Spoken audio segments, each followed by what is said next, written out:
Hi. You often hear people say today, I'm going to write a book about that one day. I'm going to write a book. Well, will it ever get easier than it is now? Probably, but I can't figure out how. I've been writing books, since 1967, 68. And I can remember what I had to do then compared with what I can do now. But let's go back in history a bit. Way back to Shakespeare's days, and even up to the time of Napoleon Bonaparte and beyond. People were using quills, bird feathers with little notches in the bottom of them, at the end of them. And they had to dip them in ink, then write, and then dip them in ink again and write further. That's how it was done. When I was a kid at school, we had pencils. And if we didn't have pencils, we had pens and ink. The pens were like long sticks with little nibs on the end. And once again, we had to dip them in the inkwell and write. When the ink ran out on the pen, you dip them in the inkwell again. This is how it was done.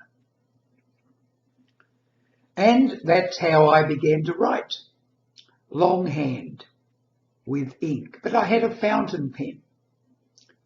Very expensive piece of equipment in those days. The ink was held in the body of the pen. And you could write maybe for several hundred words.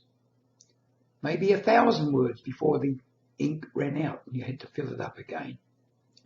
Top stuff. But I was fortunate because when I was in the Navy, I was forced, because that was part of the course, to learn to touch type. And with touch typing, you weren't allowed to look at the keys. You had your hands hidden under a shield, and you had to learn to type that way. So I became a touch typist. Very good. Which meant that when I wrote my first novel, Search Time Expired, I did it on an Olivetti portable typewriter. Now, how did you do it in those days? First of all, double space so that you could write your edits and so forth between the lines.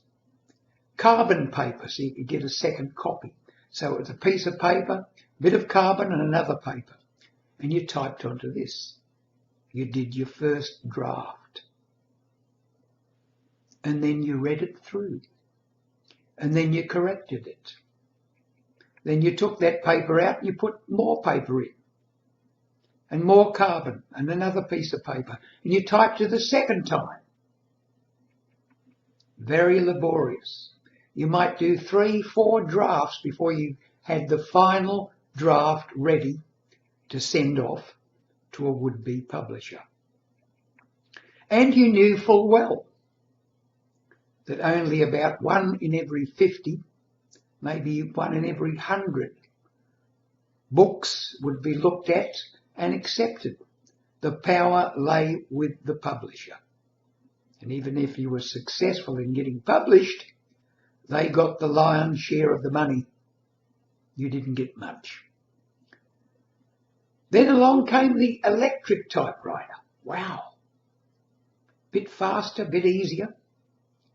The keystrokes were even, and of course the print looked better.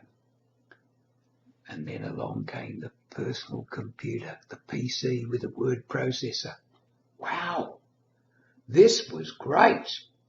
Now you could make a mistake and correct it straight away. Now you could delete whole paragraphs, put in a new paragraph. Wonderful. Well, that's the stage that I'm at now. I haven't moved beyond that.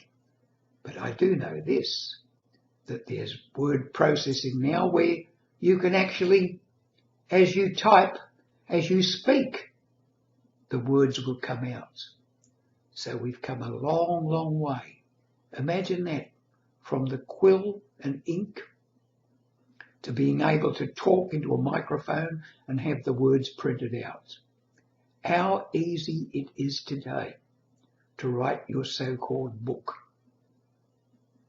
Are you going to write it? Are you going to write that book? You said you would in your mind. Do it. Do it. You know you can. Just pluck up the will and get to it.